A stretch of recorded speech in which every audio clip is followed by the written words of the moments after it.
Hello there and a very warm welcome to another edition of Channels Beam. I am Victor Matthias. Now, with over half of the world's 7.5 billion people yet to be connected to the internet in an age where technology has been identified as the driver of the fourth industrial revolution, the United Nations during its 72nd General Assembly held a breakout session on the need to use this phenomenon to implement one of its core programs, the Sustainable Development Goals, which is aimed at lifting people out of poverty and having a better life. Today on the program, we will be looking at how technology can be used to achieve the Sustainable Development Goals before the expiration of the program.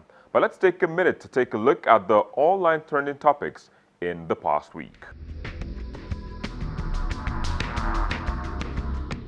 With the 2017 theme honoring the spirit of togetherness, the International Peace Day is a global initiative that promotes respect, safety, and dignity for everyone forced to flee their homes, be it as a result of war, insurgency, floods, or other causes, and those living in search of a better life.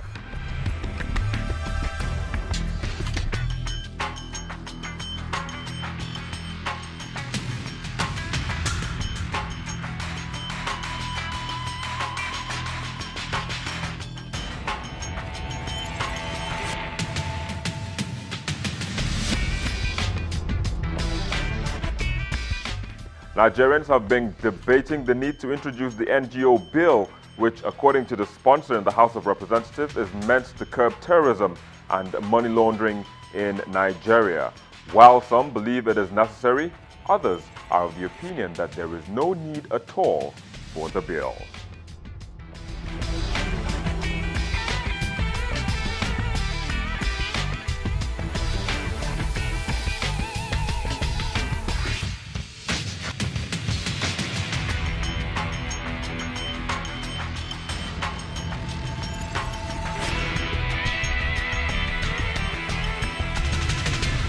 Well, those were the trends. Now we join our contributors online to get their perspectives on this issue, and we're joined by a consultant, that's the technology consultant, Julian Majibuko, who joins us from Lagos, Nigeria.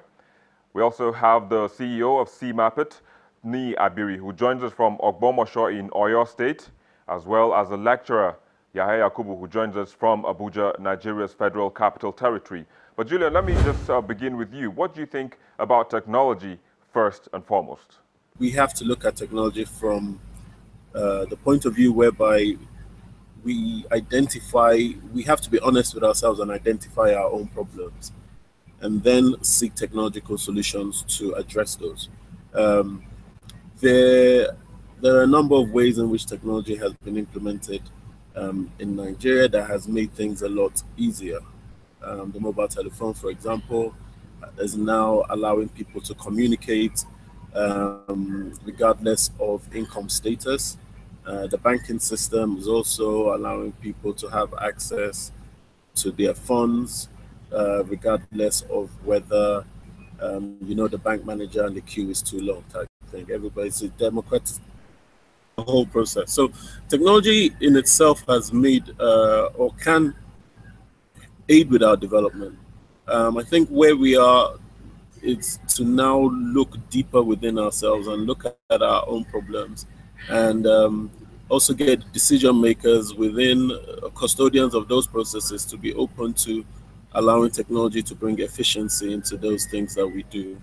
All right, so talking about identifying our problems, the United Nations has identified some of these problems, which member states, including Nigeria, agree with. But how can technology be deployed to solve the problems listed as Sustainable Development Goals? I think from the SDG standpoint, it's still a bit too broad for us. How we go about, or at least the goals are known, but the process for which to accomplish those goals are still with the challenge that we face right now. The SDGs are they're a broad set of goals, but have they been, has the country in itself taken ownership of their responsibilities under those goals? Have we looked at how we are measuring our progress under those goals defined in the SDGs?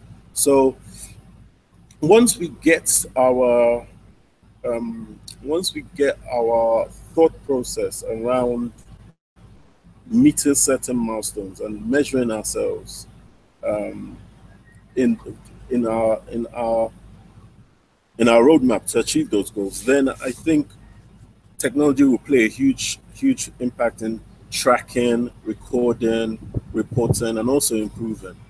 Um, but we have to be clear with ourselves which one of those goals are attainable to us, and focus on those, and then see how technology allows us to keep track of progress under those goals.